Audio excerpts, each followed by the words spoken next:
جن کے ساتھ زندگی بسر کرنا ہو ان میں نقص تلاش نہیں کرتے۔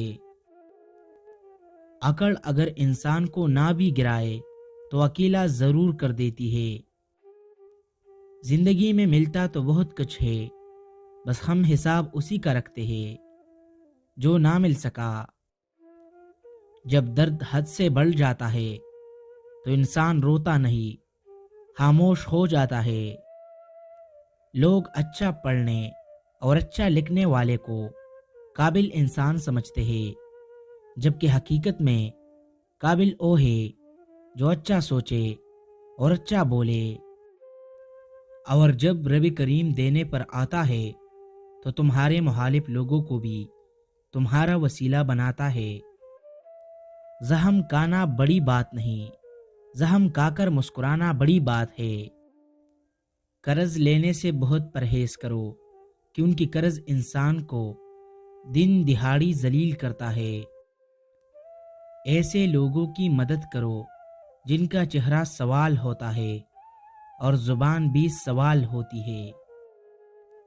رشتوں اور تعلقات کو باندھے رکھنے کے لیے اکثر اوقات گونگا بہرا اندھا ہونا پڑتا ہے۔ درخت اپنا پل خود نہیں کاتے، دریا خود اپنا پانی نہیں پیتے۔ پتہ ہے کیوں؟ کہ ان کو دوسروں کے لیے جینا ہی اصل زندگی ہے۔ جو لوگ صبر رکھتے ہیں یا تو وہ جیت جاتے ہیں یا پھر سیکھ جاتے ہیں۔ قدر تو وہ ہوتی ہے جو کسی کی موجودگی میں ہو، جو کسی کے بعد ہو، اسے پچھتاوا کہتے ہیں۔ تمہارے پاس 3 راستے ہیں، راستہ ڈھونڈو، راستہ بتاؤ، یا پھر خود راستہ بن جاؤ۔ دنیا والوں سے امیدیں انسانوں والی رکھا کرو، فرشتوں والے نہیں۔ 3 چیزوں سے آفت آتی ہے، حرام دیکھنا، حرام کھانا اور حرام خواہش پوری کرنا۔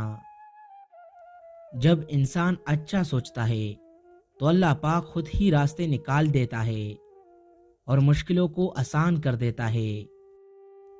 کمزور وقت آئے تو اپنا راز کسی کو مت دینا، لوگ اس کا استعمال تمہارے اچھے وقت میں کریں گے۔ اپنی زندگی کا سادہ سا اصول بنا لو، جس کی مدد کر سکتے ہو کرو اور جزا اللہ پر چھوڑ دو۔ اس سے زیادہ فائدے والا بزنس پوری دنیا میں نہیں۔ ناشتے سے پہلے انگور کھانے سے چہرے کا رنگ سفید ہو جاتا ہے۔